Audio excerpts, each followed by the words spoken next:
O Emerson, que começa agora, ele vai apresentar o trabalho para pensar reflexões filosóficas e culturais no ambiente escolar e na rádio. Seja bem-vindo e a palavra é sua.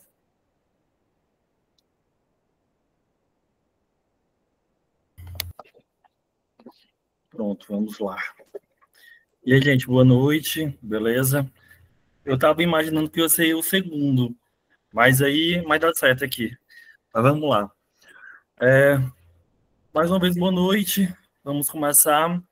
Eu sou muito curioso, eu adoro perguntar. Quando eu não estou sabendo, eu vou logo questionar. Eu pergunto sobre a vida ou algo sobrenatural, eu busco a verdade, mesmo sabendo que não vou encontrar. Muitas vezes eu pareço uma criança que pergunta admirado um simples porquê, mas por que esse porquê é tão difícil de responder, mano? Por quê? É, eu sou um chato só porque eu pergunto por quê, ou porque eu penso, ou porque eu critico, modifico. Ah, não sei. Deve ser porque algumas pessoas têm preguiça de pensar, principalmente de questionar, preferem sofrer calado, mas eu não, nós não. Por isso vamos estudar filosofia como uma forma de libertar de tantas agonias, de tantas injustiças que não quero mais, quero me libertar, já não aguento mais, sair da caverna e ver a luz, que é a esperança do amor que me conduz, nesta vida tão difícil, tão dolorosa, mas ao mesmo tempo tão maravilhosa. Obrigado, meu Deus, por estar vivo e ser quem sou eu, formado em filosofia, cinema, história, mestrado em filosofia de um prof. Filo, estou no doutorado agora em educação. Eu sou Emerson Praciano, de Fortaleza, Ceará. Muito prazer. Eu gosto de começar assim, porque quando eu entro na sala de aula e eu começo a falar declamando, eles começam a parar um pouco, né? Começam a se sentar, começam a se aquietar e começam a participar e a se envolver da aula sem precisar dar grito, sem precisar ficar chamando atenção ou pedindo para sentar.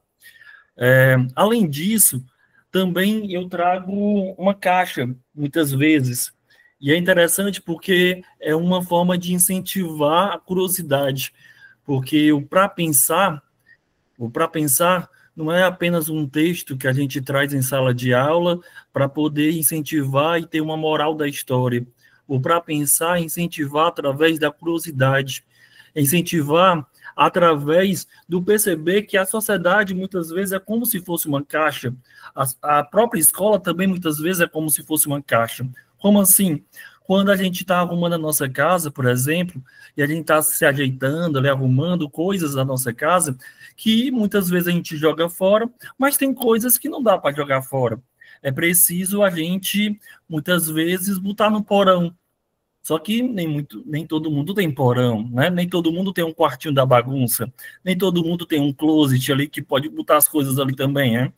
Mas geralmente a gente tem o quê? Uma caixa, onde colocamos as coisas que não podem ser vistos na sociedade, mas também não pode ser jogado fora. Muitas coisas, muitas reflexões, né, que muitas vezes não são ditas em sala de aula, às vezes por medo de falar sobre política, às vezes por medo de uma reação do que vai ser falado, o que é que a família pode achar, né, pode gerar um conflito, e muitas vezes a gente se cala. É preciso abrir a caixa. Abrir a caixa é incentivar o aluno a ser crítico, e assim como o filósofo Serletti, que fala sobre um espaço de problematização, entender também que o estudante ele também pode ser um filósofo. Esse filósofo que é motivado através desse espanto e dessa admiração, que é baseada nessa curiosidade, essa curiosidade de abrir a caixa e perceber aquilo que muitas vezes não podem ser dito, mas que a gente precisa, nesse espaço de problematização, refletir. É para pensar. O para pensar é trazer uma folha e também uma caneta, porque geralmente a gente já traz algo pronto, um texto já pronto. Por que não incentivar o para pensar através de algo para ser feito, para ser produzido? Incentivar os estudantes a escrever seus próprios textos, aquilo que se defende, aquilo que defende, né? É claro que a filosofia, o estudo também dessas investigações, das teorias dos filósofos, mas também é um incentivo, uma motivação para o aluno criar sua própria teoria, assim como fala o filósofo Serlet, né? É preciso fazer alguma coisa, é preciso incentivar o aluno a escrever. E essa escrita, né, falando sobre as suas ideias, os pensamentos, e muitas vezes baseados também em algum referencial teórico, que é muito importante, eles escrevem, são motivados a escrever. Essa escrita, muitas vezes, tem citações também, né, como eu falei do referencial teórico. E dessas escritas, destes textos, que acontecem em 3 aulas, por exemplo, disso acaba surgindo uma outra coisa, que é como a Helena falou, que nós estamos também aqui na questão da tecnologia, né? Então é preciso também trazer e tirar da caixa um gravador. O gravador é escutar os alunos a partir daquilo que eles já fizeram, aquilo que eles já escreveram. Não é uma fala aleatória, uma fala ali do nada, uma fala produzida através de um debate, após uma escrita, após referenciais teóricos, após umas citações, eles falam, eles expressam através de áudios de 1 a 3 minutos, e esses áudios, como eu digo para eles, têm que sair da caixa, não pode voltar para a caixa de novo, é preciso ir para a sociedade, é preciso também espalhar esses áudios para outras pessoas. E há 3 anos surgiu um programa na rádio FM Benfica, que é uma rádio aqui em Fortaleza, que fica dentro de um shopping, um bairro central e universitário também, que é o Benfica, e aí os alunos participam desse programa também. Esse programa que é um convite para professores de filosofia, estudantes de filosofia do ensino da graduação, né? Da graduação e professores de filosofia e de história também, pesquisadores que se relacionam com alguma arte, com algum artista. Então, aquele mesmo tema que é visto pelo pesquisador também é visto através da arte, através de uma música, através do cinema, através do teatro, através do cordel, através das iconografias, né? Enfim, essa mistura. Só que também não pode ficar só entre a gente, nós professores, né? E por isso, tive essa ideia dos áudios, né? Então, eles enviam os áudios e participam de um quadro que nós chamamos de Filosofou, que é uma maneira deles falarem, se empolgarem, e eles percebem, e existem também aí prêmios, né, de R$ 100 em compras em livrarias e outros incentivos também para continuarem lendo e continuarem escrevendo. Daí também surgiu o livro Para Pensar, que é um livro com base neste programa, né, Para Pensar, onde nesse programa vários temas foram vistos, né, e temas que são trabalhados tanto pelos alunos quanto pelos professores, quanto também pelos artistas, baseados em, muitas vezes, aquilo que a gente percebe que está enrolado. Muitas vezes, pessoas não acreditam na juventude, muitas vezes a gente transforma um aluno apenas como número, e é como se a gente estivesse tirando possibilidades. Ah, não vou fazer isso não, porque não vai dar tempo, é difícil de fazer, às vezes os meninos não têm essa motivação, e é como se a gente estivesse, muitas vezes, na minha opinião, e eu me falo mais referente a mim, tirando possibilidades, né? É preciso que as aulas de filosofia sejam esse mundo de pontos de interrogações, pois o ensino médio é trabalhar com vários pontos de interrogações, né, que são os jovens estudantes, e nesses pontos de interrogações, convidar o aluno a ser desenrolado, porque o Para Pensar, as reflexões, é, sobretudo, um desenrolar. É um incentivo para esse desenrolar, e ao desenrolando, vão surgindo algumas frases importantes, vão surgindo alguns questionamentos que eles escreveram, que acontece também no programa, como, por exemplo, filosofando e aprendendo com as crianças, pensamentos, talentos e sonhos, a construção do diálogo, professores de filosofia, e falando nesse livro, né, coloca várias experiências também, não só as minhas, que eu faço com cinema, né, com o Cinemave, e com a rádio, mas também outras experiências que acontecem lá aqui em Fortaleza, né? Sobre o que é o filósofo, bora filosofar, filosofou Juventudes Pensantes, filosofia e o poder da comunicação e oratória no ensino médio. Outro ponto também colocado aqui no livro é a filosofia da educação, da cultura e da formação escolar pós-Altman, o empobrecimento da subjetividade, o adoecer psíquico devido aos fatores do trabalho. Vivemos em tempos sombrios, todas as vidas importam, mas quem se importa? Atos antidemocráticos e suas consequências, reflexões sobre o luto, filosofia ontológica, né? A importância da meditação também, a filosofia e respeito à dignidade humana, saúde mental, cuidado de si, autoconhecimento e o enagrama, o olhar humano sobre a via sacra, filosofia e religião, caminhos para o bem, pensamento crítico nas artes, arte e resistência, filosofia, cinema e cineclube, filosofia e performance teatral, a música como instrumento de politização, hipocrisia, criação de si, que é se baseando em vários filósofos, sobretudo no filósofo Nietzsche, arte, cultura e filosofia, resistência e esperança. São 30 temas que foram trabalhadas ao longo das aulas e que se transformaram também nesse livro, como também se transformaram nesses temas dos programas da rádio, né? Também tiro da caixa uma lousa, e essa lousa, para poder também dizer que muitas vezes, né, a gente tem essa questão de apenas utilizar a lousa para poder escrever, e é interessante, sim, colocar os pontos, são importantes, ou apenas para poder projetar algo que já está pronto, né? Algo que foi feito pela gente, algo que foi feito ali para poder ver também um esquema da nossa aula, mas também utilizar a lousa para escutar e para ver esses programas, esses textos que são feitos, esses debates que são feitos, que podem também sair da rádio e ir para a sala de aula. A lousa também para poder acompanhar os textos dos alunos e os alunos poderem acompanhar os textos deles mesmos, e também a lousa para poder ver, assistir e ouvir filmes que eles produzem. Há 13 anos a gente realiza, também nesse intuito de para pensar, filmes, curtas-metragens, com esse pensar filosófico como curtas-metragens, né?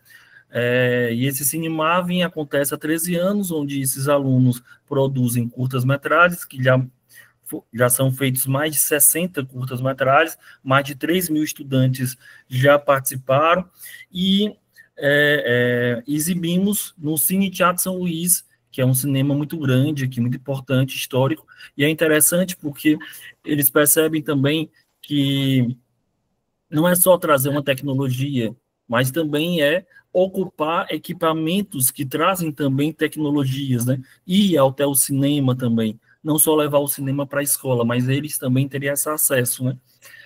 E também esses filmes irem para festivais, né? Ano passado, por exemplo, nós ganhamos um festival na Fiocruz, aí no Rio de Janeiro, foi minha primeira vez que eu fui para o Rio, com os estudantes, a gente podendo exibir o nosso filme, Tempos Sombrios, e este ano também já participamos de um outro festival também aí no Rio de Janeiro, com filmes, que é esse filme que nós fizemos, que foi para o Rio de Janeiro, foi o 14 de março, falando sobre a morte da Marielle Franco, mas de outras mulheres também negras que também foram mortas no dia 14 de março. Uma pesquisa que foi incentivada, motivada através do para pensar e da curiosidade, desse desejo de sermos também filósofos, e esses alunos têm essa curiosidade, esse desejo de sempre tentar para pensar. É isso, obrigado.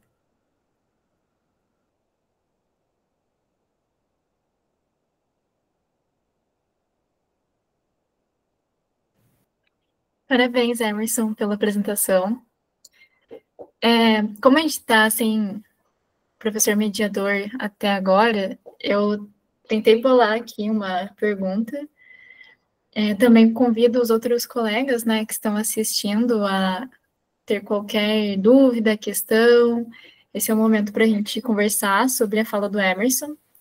E, bom, ouvindo, né, sua apresentação, principalmente sobre a parte do incentivo à escrita, estava pensando sobre isso. Eu, como disse anteriormente, estou finalizando minha graduação em filosofia, estou fazendo aquele estágio obrigatório, clássico, de docência, em que a gente acompanha os alunos em sala de aula, e o que eu vejo muito é sobre a dificuldade da escrita por causa do costume ao uso de inteligência artificial. Então, como que você acha, assim, como está sendo lidar com esse sentido da escrita quando tem outras ferramentas realmente querendo exatamente o oposto, né? Que você não pegue um papel e uma caneta, mas sim faça, né, um comando ali para receber tudo pronto. Como que está sendo para você? Na sua pesquisa, né? Aqui é uma pesquisa, o que eu falei hoje é uma pesquisa baseada nas práticas que eu executo em sala de aula. Meu mestrado foi Cinema e Marxismo, reflexão a partir de uma experiência, foi voltado com uma ideia de alienação em Karl Marx e relacionando com o cinema, com a prática do Cinemavem que a gente executa em Fortaleza, Caucaia e Maracanaú, né? Aí, no doutorado, estou trabalhando também com cinema, com a questão da subjetividade, desculpa, com a questão da estética no CATS, né? Relacionando com a importância do cinema e como esse cinema pode ser inserido no currículo escolar. Algo que acontece aí na Fiocruz, por exemplo, que é muito válido, que é as eletivas que acontecem, né? São eletivas que duram um tempo todo, que é muito interessante isso, né? Duram os 3 anos e não apenas 6 meses, como acontece aqui em Fortaleza, acho que em outras escolas também aí no Rio. Que reduzindo esse tempo faz com que eles não se aprofundam na temática, né? É como se eles saíssem da escola com 5 cursos técnicos, com 5 possibilidades técnicas, né? Agora, indo para a tua pergunta, o fato de a gente reduzir esse tempo, né? O fato de a gente, muitas vezes, apenas colocar uma filosofia histórica, né? E incentivar também trabalhos que incentivam para uma pesquisa, né? Olha, faça uma pesquisa, um resumo sobre tal. Geralmente vai para um chat GPT, geralmente vai para um texto pronto, né? Quando eu incentivo através para pensar sobre uma temática, e essa temática antes foi colocado em debate, não chego apenas entregando papel e aí agora tu escreve o que tu quiser, não. A gente trabalha debates antes. Esses debates, muitas vezes, motivados pelo método dialético de Sócrates, né? Com a exortação, que é a primeira etapa, que é um convite para poder estar aberto para o diálogo, para a conversa, tentar fazer essa indagação, conhecer, perceber o que é que eles querem conversar e não o que eu quero debater apenas. E um dos temas, inclusive, também é sobre isso, né? Sobre essa questão do ChatGPT, que está para todo mundo, né? Inclusive perdendo empregos, né? Inclusive também no cinema também. Mas é importante, eu percebo que tentar lidar com tudo isso. Olha, gente, a gente vai usar a internet, a gente vai usar o celular para a gente pegar frases. Então, você está pesquisando sobre o assunto, você está falando sobre o assunto tal. É a tua opinião, a tua ideia. Então, agora vamos pegar uma frase de uma outra pessoa que também combine com a tua ideia. E aí, nesse momento, a gente utiliza o celular. A gente utiliza o celular para poder fazer os filmes. A gente utiliza o celular para poder registrar os momentos. Então, é saber utilizar nos momentos certos e também dizer não também em alguns momentos, né, e perceber que é importante valorizar a pesquisa. Não sei se você percebe, Helena, mas eu comecei a entender o que é pesquisa na faculdade. Né? Na faculdade tive que aprender na marra. E aí, muitas vezes na escola, os alunos, a gente começa agora a incentivar a partir de agora no ensino médio, né? Que é importante, para que chegar na faculdade já entenda esse processo, né? Como, por exemplo, colocar uma citação. né? Colocar uma citação numa frase, como é difícil isso, né? Eu oriento também alguns alunos, né? Na faculdade, a gente percebe como é complicado, como é que é difícil. Mas aí a gente, já fazendo isso no ensino médio, eu acho que já facilita. E ajuda também, contribui, porque a filosofia também pode contribuir na redação do Enem, né? Sim, exatamente. Muito obrigada, então, pela resposta. Eu agradeço, então, agora vou chamar o Luiz Alexandre, que está aqui já para apresentar. A apresentação do Luiz se chama Relato de Experiência em uma Escola Pública de Ensino Fundamental, interseção entre filosofia e matemática através de Mancala Awele, desculpa se a pronúncia. Seja bem-vindo, Luiz, a palavra é sua. Obrigado, Helena. Pessoal, boa noite. Um prazer estar aqui com vocês. Eu tenho como compartilhar um PowerPoint, Helena? Posso? Claro, com certeza, fica à Sem vontade. problemas? Então, deixa eu vir aqui. Só um instante.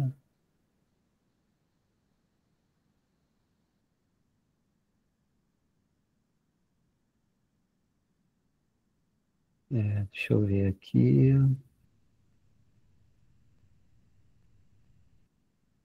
Não, peraí, só um instante que eu sou um pouco ruim aqui nisso para... Ainda não está não, né? Não, ainda não. Ainda não. Pois é. Minha esposa que entende melhor disso, ela falou, vou tomar banho. Eu falei, não, acho que tá de boas, eu consigo aqui e tal, deixa... Luiz, você clicou naquele botão bem no meio, embaixo aqui no Meet, que está escrito compartilhar tela? Sim, cliquei. Aí apareceu aqui, escolha o que compartilhar, né? Aí me parece aqui que tela inteira, não. Bem, eu não sei o que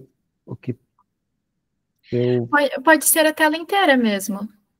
Mas o problema é que eu não estou conseguindo aqui trazer aqui agora, só um instante. Deixa eu ver se...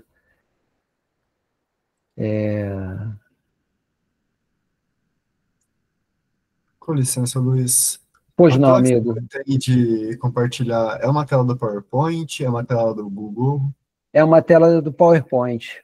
Certo. Nesse caso, depois que você apareceu ali, tem separador, janela, tela inteira, você pode clicar em tela inteira e vai aparecer a telinha menor da sua tela ali, certo? Certo. Clique em cima dela e daí aperta no canto de baixo ali, partilhar ou compartilhar, algo assim. Tá. Opa. Agora... Tá vindo aqui, só esperar carregar agora. Aí. Deu, Luiz, estamos vendo aqui. Foi? Foi. Sim. Só que daí você vai ter que ficar lá naquela tela para a gente acompanhar por ela e não ficar vendo a gente. Mas vocês estão conseguindo ver minha tela de PowerPoint porque não aparece aqui para mim. Agora a gente vai ver o que você estiver vendo na sua tela. Então coloca lá na tela do PowerPoint que a gente vai estar vendo ela. Apareceu? Aí. Apareceu? Okay. Confia que a gente está vendo aqui. Qualquer coisa vai falando, ainda não vai confirmar. Estamos acompanhando. Vou deixar vocês então. aqui. Tchau. Beleza, obrigado. Valeu aí pela orientação, amigo. Bem, pessoal, eu sou Luiz Alexandre, sou professor do ensino básico na rede pública da cidade do Rio de Janeiro, professor de matemática, também tenho formação em filosofia, aqui pela UFRJ, pelo IFIX, ela é mais recente. O meu trabalho na educação básica, tanto na rede municipal quanto esse né, SME por um lado e CEDUC do outro, é com matemática. E esses meus passos rumo à filosofia deram vamos dizer assim, um up na minha vida e fizeram com que eu problematizasse muitas coisas, inclusive o currículo, dessa que representa a disciplina bicho-papão, que é extremamente problemática e estigmatizada. Nós temos um problema com o currículo, né?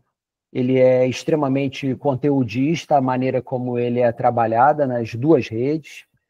E quando eu entrei no mestrado profissional da Unirio, no ano passado, na turma do ano passado, eu estava muito a braços assim, com um tema que eu desenvolveria. E foi justamente numa disciplina com duas professoras, a professora Joana Tolentino e a Thaís Pereira, uma hoje é minha orientadora e outra é co-orientadora, que deram a sugestão desse jogo. Eu falei, poxa, é um jogo que pode representar justamente o liame que me interessa entre a matemática e a filosofia. Pois bem, eu optei por fazer ao mesmo tempo um relato e falar um pouco sobre o jogo, né? Porque esse foi um objeto de pesquisa que eu iniciei no meio do ano passado, e a minha opção foi justamente pelo ensino fundamental, não foi com o ensino médio, embora esse ano eu já tenha experimentado com o ensino médio. Quanto mais novos eles são, mais eles se interessam e mais se engajam nesse tipo de proposta. Então, na rede municipal, onde a escola que eu trabalho, que é um ginásio experimental carioca, Carlos Lacerda, ele funciona em horário integral. E ali, era a minha escola de origem desde 1999, depois eu saí em 2010, dezembro de 2010, fui para uma outra escola em Vargem Grande e retornei em 2023, havia ali uma possibilidade de se trabalhar algumas disciplinas eletivas, onde nós sugeríamos algo que estivesse assim, que saísse um pouco daquele lugar das disciplinas tradicionais. Eu vi como uma oportunidade de se trabalhar filosofia com eles. E também havia uma disciplina chamada Projeto de Vida, que eu a subverti completamente e trabalhei com eles problematizações filosóficas, discutindo, inclusive, o espaço escolar que eles estavam inseridos. Foi uma experiência interessante, isso em 2023. Em 2024, eu cheguei com uma disciplina eletiva com a Mancala Oelé. Pois bem, esse é um jogo africano milenar. E essa variação, né, ele é da família Mancala, essa variação dele, chamada Auelé, ele é da família Mancala, que tem aproximadamente 200 variações, para vocês terem uma ideia. Ela é uma variação, ao mesmo tempo, simples e que carrega em seu bojo a sua profundidade. Como os estudantes eles costumam se desinteressar bastante se a gente apresenta assim, vem com uma coisa muito complexa, e eles ficam extremamente cansados e exaustos, eu optei por essa variação porque há experiências aqui na Secretaria Municipal de Educação de São Paulo e também tem aqui, inclusive lá, há campeonatos de Mancala Oelé, há outros jogos africanos inseridos, jogos indígenas, tem um jogo chinês também que eles trabalham. Isso tudo tentando, vamos dizer assim, desmistificar certos conteúdos matemáticos, né? Melhor dizendo, tirar aquela aura que é tão estigmatizada de que a matemática ela é muito rígida, muito crua, enfim. Então, também há um professor no Espírito Santo chamado Rinaldo Pereira, que escreveu um livro, inclusive, sobre a Mancala. Então, aqui no Brasil, nós temos alguns desses trabalhos. E eu pude aproveitar, sim, o que já foi produzido por essas pessoas, sendo que, não representando exatamente uma novidade, eu tinha uma ideia mais ou menos do feedback que eu teria. E realmente houve um engajamento interessante. Ao contrário do que muitos colegas que haviam me antecedido nesse trabalho. Inclusive, na Secretaria Municipal aqui de Educação do Rio de Janeiro, houve um ano em que eles sugeriram um jogo, né, utilizando materiais descartáveis, que foi o que eu fiz, mas que eles não deram, assim, uma continuidade. Ficou uma coisa muito solta. E aí eu pensei, eu falei, bem, eu não vou fazer um papel de interventor, daquele que constantemente eu vou colocando as regras no quadro, dizendo para eles como é que se dá a movimentação de peças e tal. Eu vou fazer um papel mais de mediador, que é mais interessante. Então, eu comecei de maneira bem informal com eles, apresentando o jogo, chamando alguém, fazendo um convite para uma dessas pessoas, né, aluno ou aluna, para vir jogar comigo. E durante o jogo, a regra não é tão complexa, ela não é complexa, aliás, e eu ia explicando essas regras. E eles acabaram se tornando os multiplicadores, né? Depois, os que estavam rodeando vinham, eu quero jogar também. Eu falei, agora, quem eu tinha ensinado ia explicar, e enfim. Isso porque eu tinha comprado dois tabuleiros, sabe? Deixa eu botar aqui o próximo quadro para vocês terem uma ideia, que aqui tem um tabuleirozinho, né, um desenho de um tabuleiro de madeira mostrando mais ou menos essa composição. Então, foi dessa maneira, feito um convite de maneira bastante informal, que eu comecei. E, para minha surpresa, né, era uma coisa que eu desejava bastante, mas eles se engajaram realmente.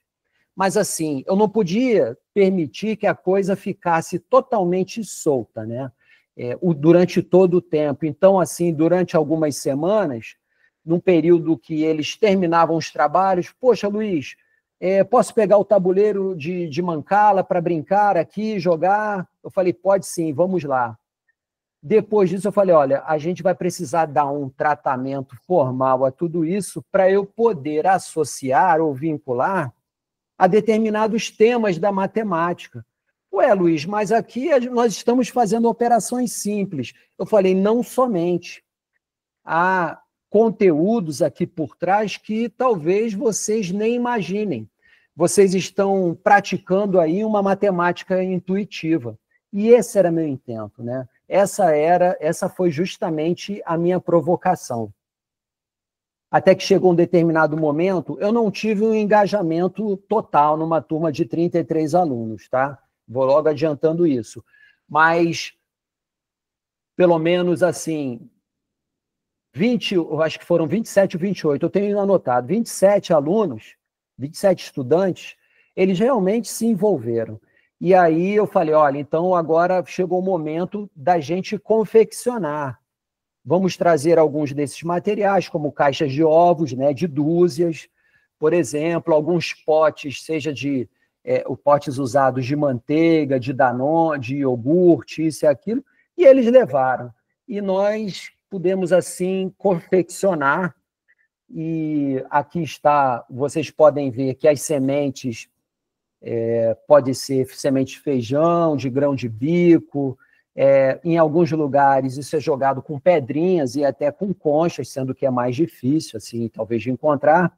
E vocês veem aqui, paralelamente, um total de 12 cavidades em lados opostos, mais 2 cavidades maiores situadas à direita de cada jogador ou jogadora. Então, temos um jogador A, ou jogadora A e jogadora B, e à sua direita tem uma cavidade maior que é chamada de armazém.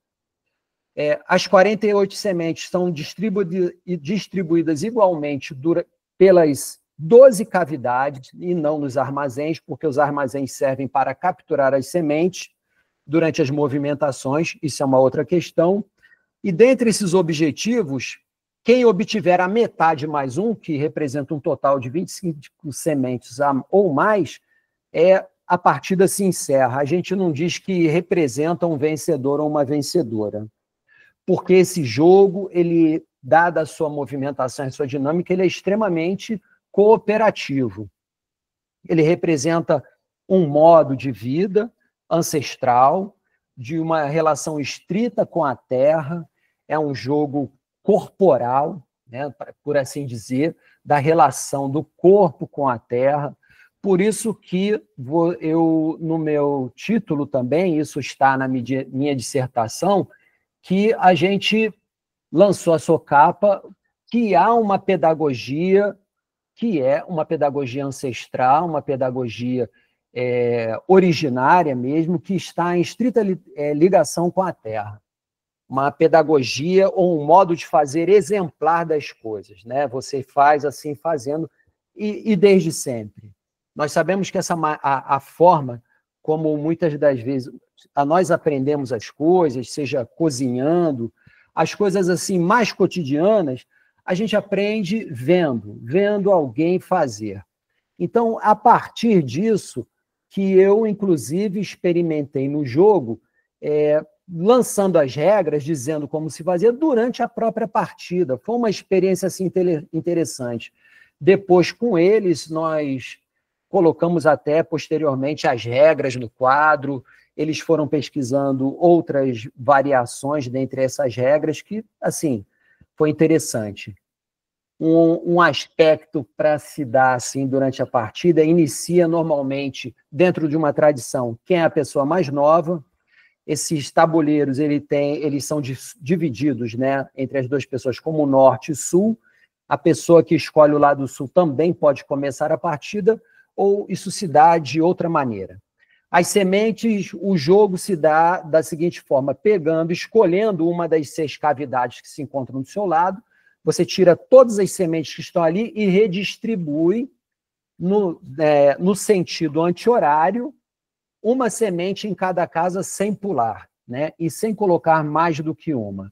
E em determinado momento, né, desse movimento, que ele é um movimento circular, começa a se dar a captura. A captura se dá, ela não está colocada aqui na regra, e eu deixei para falar, não havia muito espaço para colocar aqui, eu não quis poluir muito o quadro, se dá quando você depositar a última semente na cavidade do oponente, da pessoa oponente, e ali tiver, né, a partir da semente que você colocou, 2 ou 3, não menos que isso, nem mais que isso, e você captura. Sendo que há a possibilidade de você retroagir também nas capturas, sendo as anteriores também números de 2 ou 3.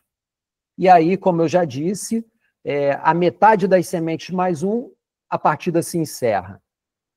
Um aspecto interessante desse jogo é que ele reproduz, né, ou ele simboliza muito bem um modo de ser africano. O princípio semear para colher. E que nas sociedades, falando no plural, né, nas sociedades africanas, há um direito inalienável, né, de você alimentar e ser alimentado, e que ninguém é proprietário da terra, a terra usa o fruto de todos.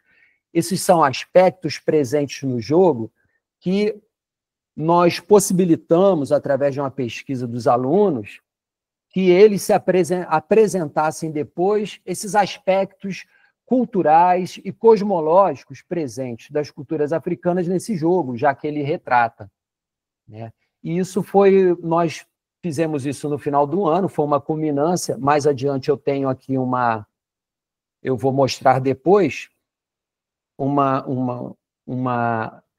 das apresentações feitas, né? A gente tem que tomar aquele cuidado de não fotografar os alunos, né? Tirei só da produção deles, tanto da confecção de um tabuleiro, quanto de foi um grupo que apresentou, se eu não me engano, foi o da oralidade.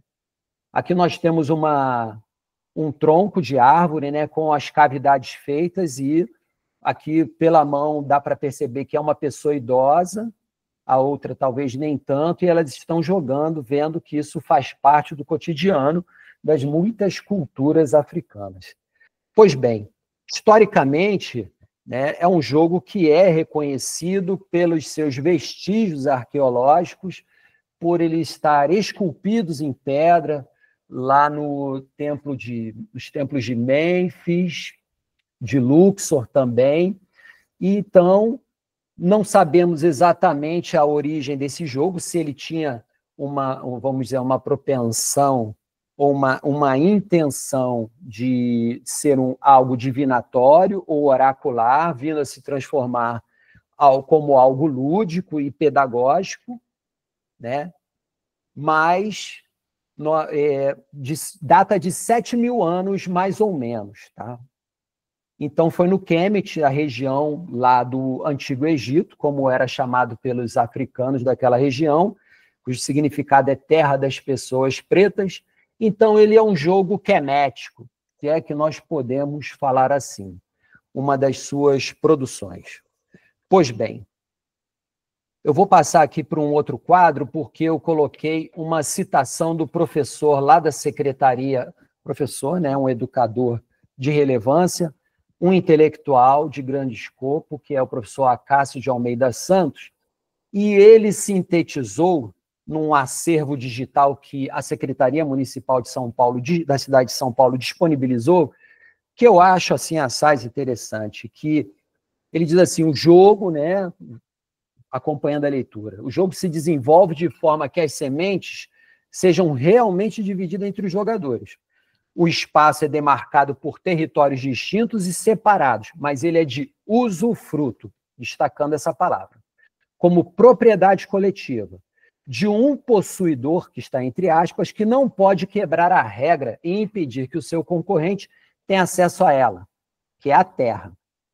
Cada jogador percorre o território de seu oponente em busca de sementes para capturar, aqui está colocado por ele como comer. Eu uso o termo capturar, traduzindo uma imagem de liberdade de circulação do direito inalienável de se alimentar. Eu achei muito bonita essa passagem dele. E aí ele vem, eu não sou dessa tradição de nenhum tipo de jogo, tá? Eu vou logo avisando, eu utilizo o jogo como ferramenta pedagógica, e aqui ele usa uma expressão que realmente eu tive que pesquisar, que ele diz que isso é semelhante a uma metacooperação de um jogo não cooperativo de soma zero, né? Eu tive que pesquisar o que significava isso, no qual o que se ganha é igual ao que o outro perde. Pois bem, a competição é feita de permanentes trocas mútuas e de transações de encontros de estratégia. Eu até anotei aqui, porque essa ideia, para quem joga, né, está habituado, um jogo de soma zero, ela é uma situação conflitiva, né? Ou seja, o ganho de um representa exatamente, em termos de valores absolutos, a perda do outro, né? Por isso, um jogo de soma zero. E essa metacooperação, que é sobre uma espécie de acordo tácito que se realiza, né, que seria a cooperação sobre como se vai cooperar durante o jogo, as regras estabelecidas ali antes de jogá-lo, sem que ninguém venha quebrá-la durante o processo, né? Então, um entendimento necessário de cooperação para a manutenção das regras do ganho, né? Isso promove a legitimidade do jogo, né? O seu grau de previsibilidade, que é uma coisa que eu vou falar rapidamente, e redução de danos. E impedir, aí vale uma coisa interessante, que haja uma destruição mútua. Não é um propósito desse jogo. Ele é muito diferente dos demais jogos porque ele se apresenta como um jogo cooperativo e atende justamente esse aspecto, um desses aspectos das cosmovisões africanas que nos interessam bastante. Aqui eu apresento para vocês algumas das confecções, né? Esse tabuleiro que ficou muito bonito aqui, feito com caixas de ovos e 2 potes, inclusive, de cotagem, que um grupo de meninas fez, e aí eu trouxe para destacar. Eu tinha outras fotos, então não queria fazer muitos quadros, e trouxe esse. E aqui um cartaz da apresentação de um grupo, que foi o da oralidade, e eles pegaram uma foto interessante, porque esse tabuleiro aí ele é feito de ferro, tá? Ele é de ferro aí fundido, e é bastante interessante também. Bem, durante a nossa pesquisa, né, que as nossas orientadoras propuseram, 2 perguntas que elas deram ênfase para que a gente pudesse atender e estar assim, a fim de que estivéssemos atentos todas as suas questões, as nuances que estavam sendo trabalhadas, a fim de que a gente não deixasse escapar muita coisa. Uma delas é de como a prática do jogo Mancala-ULR reposiciona ou modifica o espaço escolar de ensino. E é interessante, primeiramente, porque já havia essa ideia por trás da necessidade de descolonizar o currículo matemático, que é totalmente ancorado no conteudismo, estapafúrdio, né, dentro do nosso entendimento, e meritocrático, até o último fio de cabelo. É um currículo que se propõe à exaustão, realmente, a aplicação de provas. Há muitas provas. Não sei se vocês sabem, aqui no Rio de Janeiro nós temos o ano que é o Rio Capital da Matemática, que o prefeito da cidade está promovendo, junto com o seu secretário de Educação, só que trocando os pés pelas mãos, né? Porque são uma série de atividades que eles desejam que a gente faça, sendo que nós ainda estamos tentando dar conta do currículo, né? Do currículo matemático, uma vez que eles também fazem exames bimestrais e etc. e tal. Então, são desafios colocados a cada 2 semanas, um cumprimento de tarefas ali, uma coisa bastante exaustiva, que nós não acreditamos que um desenvolvimento matemático e filosófico, né, isso venha a contribuir, muito pelo contrário. Então, dentro essa prática do jogo, ela veio a subverter, né, essa organização física escolar e, ao mesmo tempo, hierárquica, porque nós não temos lá tablado, o professor não está acima nem nada, mas aquela ordem de enfileiramento das carteiras, como nós falamos, colocamos todo mundo em roda para discutir, e quando um deles, né, jogava com o outro, eles ficam uns de frente para os outros, né? E outros deles e nós circulávamos bastante para ver esses jogos, porque assistir o jogo também é uma coisa muito prazerosa. Uma outra coisa que nós colocamos e observamos que aí há uma introdução de uma matemática, não vou dizer corpórea, uma matemática corporal, né? E contextualizada. Isso é uma coisa que faz falta, né? Porque nós temos uma pluralidade de pessoas que são do mesmo bairro, né? Jacarepaguá é imensa, né? Eu sou dessa área de Jacarepaguá, e os nossos estudantes também, só que são muito diferentes entre si, dentro das suas culturas familiares, das suas culturas locais, eles se diferenciam bastante em vários aspectos. Então, isso, né, o manuseio de sementes, né, e, ao mesmo tempo, a tomada de decisões, ela contribui, né, para esse uso do corpo, né, esse uso constante do corpo, e a gente também está contextualizando isso.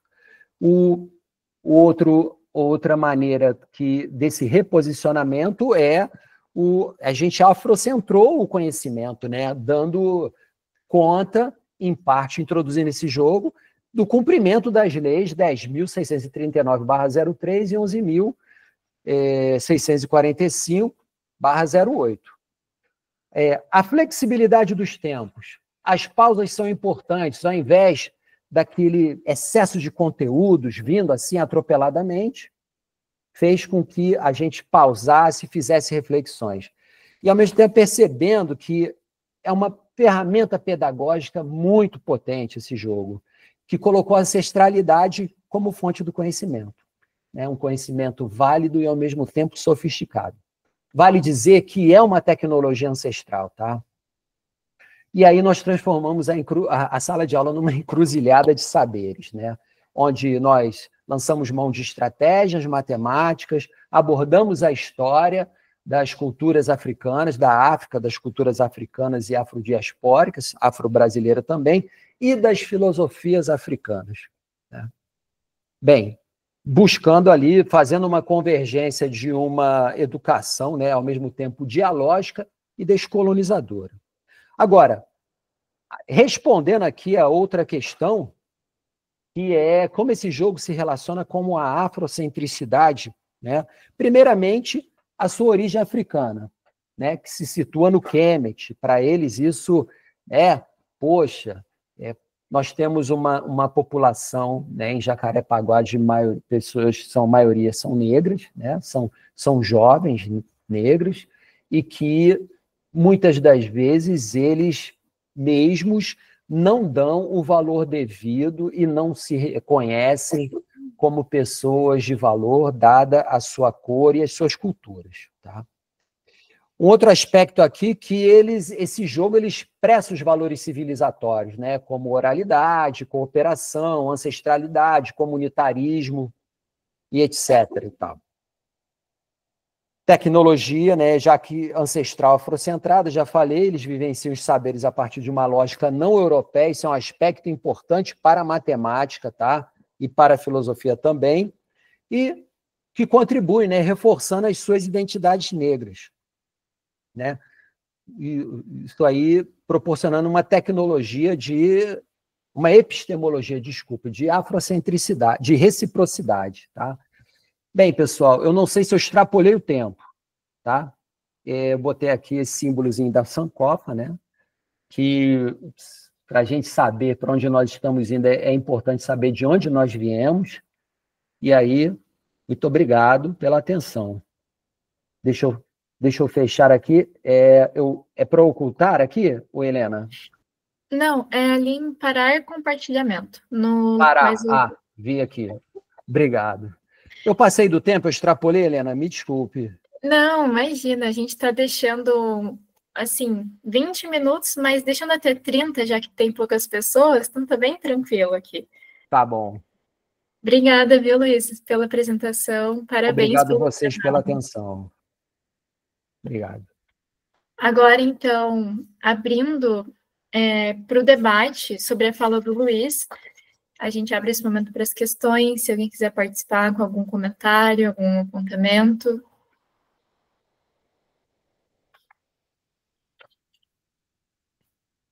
Bom, então eu acho que a gente passa para a próxima fala. Novamente, obrigada, Luiz, pela participação. Chamando, então, o Raimundo Jorge de Souza, que eu vi que já está aqui. Boa noite, Raimundo.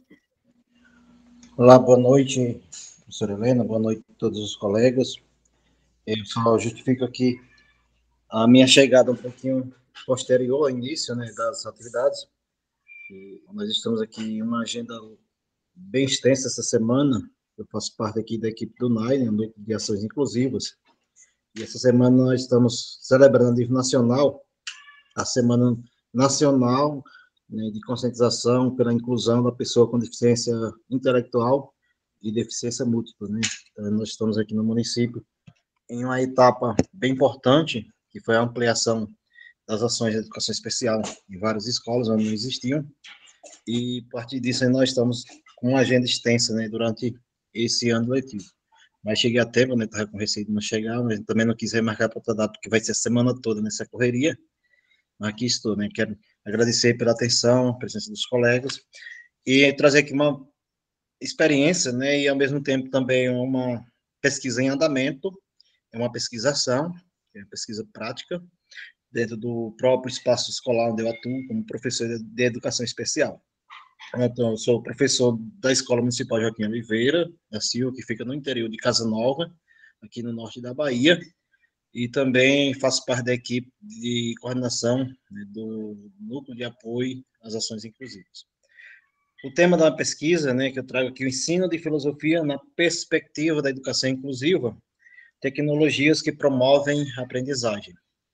Então, a temática, ela surge não deste novo espaço que eu ocupo agora na atividade profissional, mas de um espaço anterior. Eu fui professor de educação especial também num colégio estadual, que é o Colégio Central aqui na sede de Casa Nova, onde temos praticamente em torno de 70% a 75% dos alunos do ensino médio do município concentrado neste colégio. E lá, em uma jornada pedagógica do ano de 2024, alguns colegas levantavam essa preocupação que eles não viam a interação, a participação, o desenvolvimento da aprendizagem no conhecimento da filosofia dos alunos com deficiência neurológicas, né? Então, eles percebiam que eles estavam em sala de aula, mas que não tinha nenhuma interação, nenhuma participação naquele modo como eles apresentavam, né? Como eles, na metodologia que eles usavam para o estudo das habilidades do ensino da filosofia. Então, eles alegaram isso, que também não tinham, assim, habilidades de desenvolver uma metodologia de modo que esses alunos pudessem desenvolver sua aprendizagem.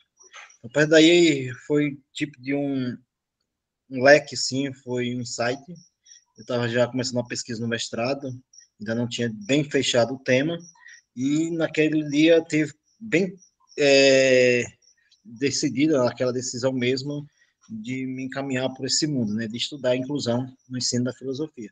A partir desse desafio do chão da escola, de onde eu atuava, percebi essa necessidade de se trabalhar a inclusão, né, o ensino inclusivo na filosofia. Então, se tem um ensino de filosofia na perspectiva da educação inclusiva.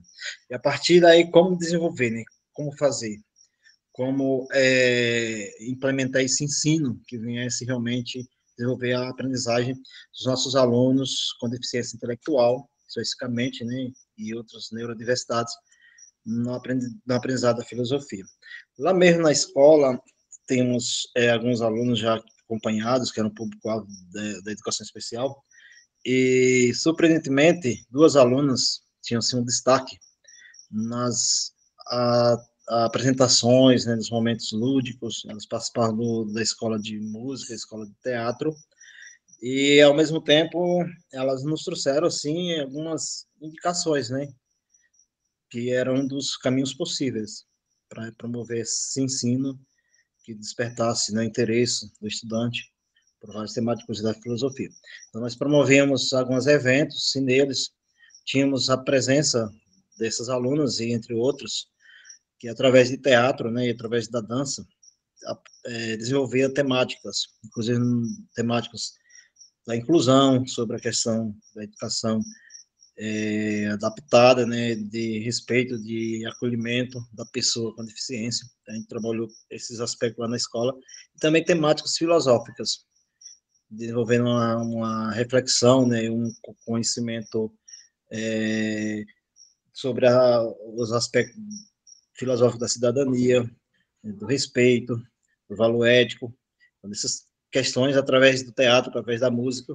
Então, foi um dos caminhos assim que a gente conseguiu motivar, né, e empenhar os alunos, né, com autonomia, com participação, com interação nas aulas de filosofia. No momento, nós estamos com a pesquisa aqui na outra escola, que já não atuo lá mais nesse colégio, vim aqui para a escola municipal, estou atuando através de um concurso, né, tomei posse agora em março, e por isso fiz uma transferência da minha pesquisa, né, para a escola municipal, e a partir daí a gente já buscou outros recursos, né, outras tecnologias para desenvolver essa ação da filosofia, né, com a educação inclusiva. No momento, nós estamos desenvolvendo principalmente alguns jogos, parabenizei o colega Luiz, né, que apresentou agora essa proposta maravilhosa, que realmente envolve, que desenvolve muitas habilidades, e a gente percebeu também que os jogos, né, ele vem desenvolver nos jovens esse interesse, né, essa habilidade da participação, né, da interação, e a gente trabalha principalmente questões vinculadas à cidadania. Tem uma disciplina aqui na escola, né, que é cidadania, nos anos finais do fundamental, e aí eu tenho uma participação com uma intervenção pedagógica, em parceria com a colega, né, que ministra essa disciplina, né, esse objeto de estudo, a cidadania, e lá a gente faz vários jogos, e tem bastante interação, né, envolvimento, participação dos estudantes. Então, a gente vai realmente descobrindo, né, que uma forma muito tradicional de transmitir o saber na forma oral, prevalentemente, e aquela também da escrita do conteúdo na louça, né, já não é tão eficiente, né, já não desenvolve muito a aprendizagem, não cria o interesse, os alunos acham algo muito cansativo, muito exaustivo, estressante. Então, uma boa parcela dos alunos, eles se prendem em outras ações. Aí achava-se que era por conta do uso do celular, né? Nesse ano, no início do ano aqui, foi tirado o celular, né, por uma medida de lei. Mesmo assim, os alunos não tiveram o envolvimento. Então, se percebeu que não era em si, né, o motivo, o uso do celular, né? Não era esse instrumento que vinha atrapalhar aquela participação, aquela interação, aquela participação, né, dos alunos nas atividades de ensino. Mas, contudo, porém, todavia, né, com essas práticas mais interativas, né, como jogos, a gente percebeu que houve essa interação, que houve essa correspondência, esse interesse, esse envolvimento, e que muitas habilidades foram desenvolvidas, e que os alunos passaram a ter mais desejo, né, daquela aula, que no início, né, alguns perguntavam se filosofia reprovava, né, se filosofia tinha nota. Então, no princípio, a participação deles na aula de filosofia era mais pelo medo de ser reprovado. Então, não se tinha nada assim de atrativo, de desejo, né, de interessante que ele levasse a ter aquela vontade de estudar. E, no entanto, né, com essas práticas educativas mais lúdicas e mais interativas, né, como através dos jogos, eles passaram já a ter interesse, né? Então, passaram a ver a filosofia não mais como uma obrigatoriedade ou como um risco de ser reprovado no ano letivo, mas principalmente como algo interessante, como algo de desenvolvimento, de ampliação do saber, né, de perceber que naquele momento que eles estudam ali já estão fazendo a própria filosofia, né, já constrói a história, já desenvolve, né, aquilo que é de mais importante, que é a construção do saber. E a partir daí a gente foi percebendo, né, que seria um caminho mais viável, né, um caminho mais atrativo e ao mesmo tempo de maior alcance para o conhecimento da filosofia, porque também ali percebemos que houve a participação de todo o alunado, né? Inclusive também o alunado da educação especial, né? Os alunos com deficiência intelectual também tiveram a possibilidade, as condições de estar participando. Nós buscamos uma fundamentação teórica, né, alguma experiência, a partir do uso de várias ferramentas, né, de modo especial a experiência de Frenet, que foi uma prática, né, que trouxe uma transformação no modo de ensino, já em meados do século passado. A parte teórica mesmo no livro, na obra de Emílio, de Rousseau, onde ele traz uma reflexão sobre a prática educacional, sobre os métodos de ensino, faz fortes críticas, né, aos métodos, na época, no século XVI, predominantes. Ele relatava que não traziam um aprendizado, né, não desenvolvia a autonomia do aluno, não emancipavam, enfim, traz uma série de críticas, né, na obra Emílio sobre os métodos, né, as práticas educacionais no ensino predominante de sua época. A partir disso, nós também conseguimos fazer algumas críticas, né, ao ensino atual, que às vezes não é muito diferente em alguns contextos, né, às vezes muito centrada no material didático, né, no livro. Às vezes o Rousseau dizia, né, só livros. Então ele fazia essa crítica, né, desse apego demasiado ao conhecimento transmitido, né, repetido, em que o professor era colocado como superior, né, o dono do saber, e o aluno como o não saber, né, como aquele que não tinha conhecimento, né, não tinha condições de produção do saber. E, enfim, a gente traz também para a atualidade, às vezes, um olhar crítico, né, de algumas práticas pedagógicas em que o professor ainda é o centro, né, às vezes é o detentor do saber, e não reconhece que o aluno também ele tem condições, né, tem também porta também o conhecimento, ele também é autor, né, nesse processo do ensino-aprendizagem, toda essa prática pedagógica, né, que para isso ser realmente algo concreto, temos que desenvolver ferramentas, para que o aluno tenha condições de participar, de interagir, de demonstrar, né, suas habilidades e tudo mais. Então a gente traz, assim, desse olhar crítico de Rousseau, uma atualização, né, de crítica também a algumas práticas pedagógicas de ensino atualmente, principalmente aqui ainda que eu resido mais na área rural, é uma área distante da sede urbana, né? Eu mesmo resido a 100 quilômetros da cidade, acompanho muitas escolas que estão em torno dessa distância de 100 a 150 quilômetros de distância da sede, em que ainda muitas práticas de ensino não chegaram, né? Por exemplo, na maioria dessas escolas, esse ano que está começando a implantar a educação especial. Não se existia nenhum professor de recurso, nenhum auxiliar de IAE, enfim, não tinha realmente uma adaptação curricular, como muitas escolas ainda não têm até o momento, a gente está na luta ainda de implementar. Então, nós vivemos nesse contexto. Então, percebo que aqui, nas escolas onde eu atuo, ainda é predominante aquela prática de ensino, na pegada ao livro, nos modos tradicionais do copia na louça, né, etc., de ser aquela mesma coisa cotidianamente.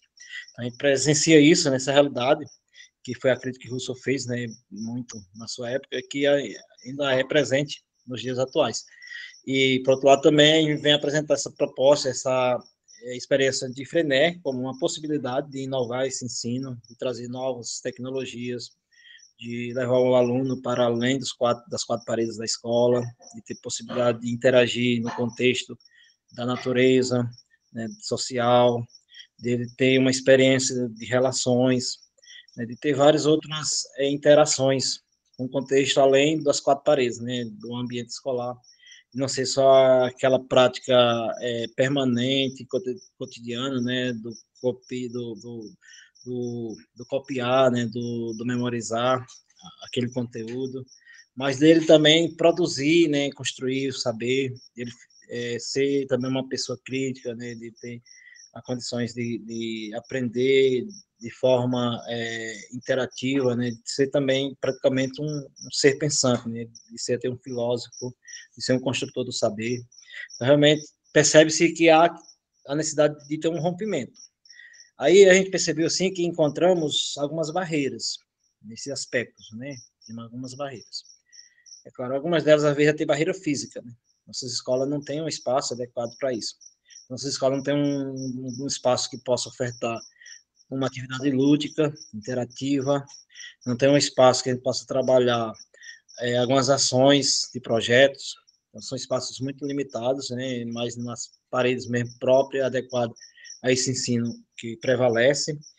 E também, às vezes, nós encontramos também resistências nos colegas, né, que não querem inovar, não querem ter um trabalho a mais, entre aspas, né, de planejar, de preparar algo diferente, de promover adaptação, de usar outros recursos. Então, a gente encontrou também, né, muita resistência nesse sentido, e colegas que não se dispõem, né, a acolher e a abraçar uma proposta diferente. Então, não tinha a questão da educação inclusiva, educação especial. Então, quando a gente chega assim, dizendo, oh, agora a gente vai implementar, agora a gente vai ter um atendimento especial na escola, a gente vai ter aqui os momentos de estudo de caso, para a gente elaborar o PEI, né, o plano de educação individualizado, a gente vai precisar fazer as adaptações, etc. Mas alguns professores eles resistem, né, eles não querem, fiquem sempre arrumando desculpas, fica sempre protelando datas para a gente estar fazendo essas atividades, e a gente vê os alunos continuando sendo prejudicados, né, sem ter essa interação no ensino, sem ter esse desenvolvimento do aprendizado. Então, isso é uma barreira atitudinal que a gente percebe também, né, no espaço das escolas onde eu acompanho o trabalho, que dificulta um pouco, né, que às vezes vem de reduzir, né, o alcance que podíamos ter com essas práticas de ensino, usando diferentes tecnologias. Mas, por outro lado, temos um número de professores, né, que aderem, que abraçam, que desenvolvem. Aí eu tenho aqui mesmo na escola vizinha, né, uma professora muito seriada, que é onde é uma região rural, né, bem afastada, tem as escolas que trabalham-se as séries iniciais, que é em conjunto também com o ensino infantil. Tem ensino infantil e de primeiro ao quinto ano, tudo na mesma classe, né, que chamamos muito seriado, que tem uma professora que desenvolve, né, o ensino a toda essa turma. Nós temos uma escola aqui, que até ela me autorizou, né, e tem o termo de autorização dela, de consentimento. Ela trabalha dessa forma interativa, com atividades lúdicas, desenvolvendo a prática de leituras, de interpretação enfim, várias atividades que desenvolvem o senso crítico do aluno, né, que já desenvolve essa criatividade no aluno, mesmo não tendo habilidades de estudo, né, filosófica praticamente dita, mas ela usa em outras emendas curriculares, né, em outras habilidades, a reflexão filosófica também nas suas atividades.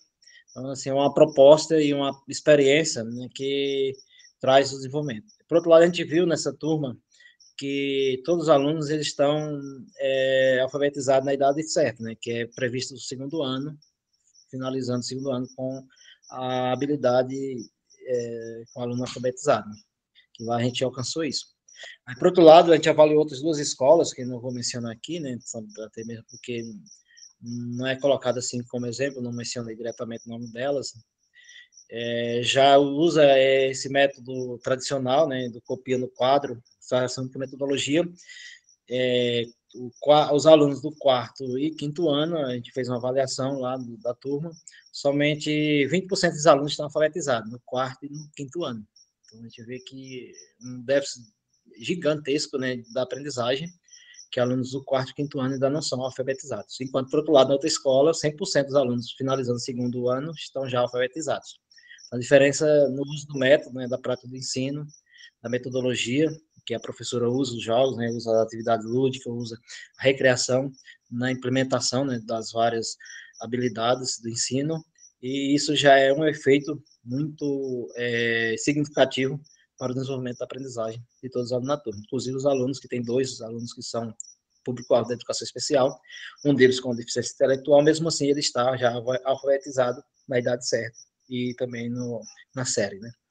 A gente percebeu que isso é um desafio, mas que é uma necessidade, né? E é algo que a gente tem que trabalhar e buscar ampliar essas experiências para que elas sejam também implementadas em vários contextos de escola, principalmente em escolas que presenciamos esse déficit gigantesco da aprendizagem de boa parte dos nossos alunos, como essas duas escolas, né, que eu mencionei de forma oculta, né, da realidade dos alunos no desenvolvimento de sua aprendizagem, que algo assim, a professora apontou que podia ser alguma neurodiversidade dos alunos, mas em primeira avaliação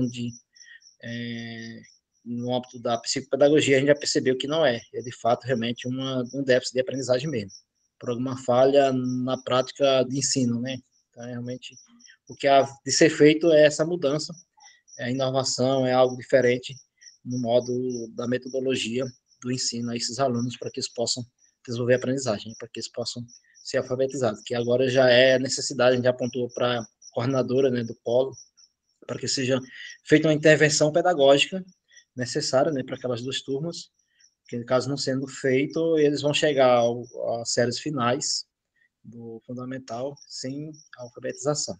É algo assim já necessário de uma intervenção, né, para que seja de reduzir aquele déficit de aprendizado que é muito gigantesco. Então, apresentando essas duas experiências, a gente consegue provar, né, da eficiência, da importância que se tem o uso da metodologia, das tecnologias, né, dos jogos, né, do lúdico, dessa dimensão do brincar na prática de ensino, enquanto ele torna mais eficiente o aprendizado dos nossos alunos. Enquanto, por outro lado, aquela prática tradicional de fazer a mesma coisa, do sempre copiar e memorizar, ele não avança muito, né? Não motiva, não possibilita muito o aprendizado dos nossos alunos. Então, fico por aqui, agradeço a todos pela atenção, né, e realmente é uma pesquisa está em andamento, ainda vai estar com a continuidade dele até dezembro, né, o cronograma dessa intervenção, e um final, a gente propõe apresentar um produto, né, que vai ser um PPP atualizado da escola onde eu atuo, com essa proposta da educação inclusiva, com a metodologia no uso dos jogos, né, da atividade lúdica, nas práticas de ensino, nas diferentes grades curriculares. Então, muito obrigado, viu? Estamos aí na pesquisa, no caminho do aprendizado, né, de ampliar o saber em prol de ampliar também a aprendizagem dos nossos alunos. Obrigada, Raimundo, pela participação e parabéns pela sua apresentação. Eu, ouvindo na sua apresentação, você falou muito sobre a importância, né, dos jogos, até desse material que você vai agora fazer para o Profilo. E eu fiquei curiosa, assim, com exemplos de quais jogos que você está usando, principalmente. Eu vou abrir aqui, eu vou rapidinho te apresentar esses jogos. Na verdade, não é de minha autoria, não, os jogos, né? São jogos de uma equipe que ela desenvolve vários materiais, né? Eu faço parte desse grupo. É um grupo que nasceu de um curso da Universidade Federal de Mato Grosso, que a partir de lá a gente criou esse grupo, com o propósito de a gente desenvolver alguns materiais, né, pedagógicos, que vêm ajudar tanto na nossa prática, como também na prática de outros colegas. Tanto que são centenas de pessoas que participam desse grupo, em que a gente apresenta, né, a todos que constroem, sempre coloca lá em comum, sem fins lucrativos, né, só mesmo com o desejo, né, e o objetivo de ter uma colaboração entre nós, nesse sentido. Então, a gente trabalha a parte de inclusão, né, materiais com atividades adaptadas, trabalhando na alteridade, é um dos temas, né, das atividades que a gente trabalha, em que reflete sobre a relação do autoconhecimento, também da minha relação com o outro, também da minha relação no âmbito familiar e da minha relação social, da minha relação comunitária. Então, vai trabalhar nessa atividade da alteridade, né, vários aspectos da relação do eu comigo mesmo e com os demais sujeitos no âmbito familiar e social. Também a gente trabalha a questão do apoio, né, da ajuda, né, do desenvolvimento de ações para as pessoas terem autonomia, né, no caso específico, as pessoas com deficiência. A gente trabalha também jogos, ou aliás, umas oficinas, em que a gente bota o aluno a vivenciar a experiência do outro, né? Temos várias práticas, né, com o uso de determinados objetos. A gente tem a atividade da fenda, em que a turma passa-se a viver aquela situação da pessoa cega. Também a gente vivencia outras oficinas nesse âmbito, né, usando a situação da pessoa cadeirante, né, que ela passa também por aquela realidade de se deparar com algumas barreiras físicas, né, que às vezes a pessoa cadeirante passa. Você também outras experiências, a gente trabalha nessa oficina 20 atividades, que é um período também a gente passa trabalhando nessas oficinas, em que a pessoa vai desenvolver a sua habilidade, né, de se colocar no lugar do outro, né, da empatia.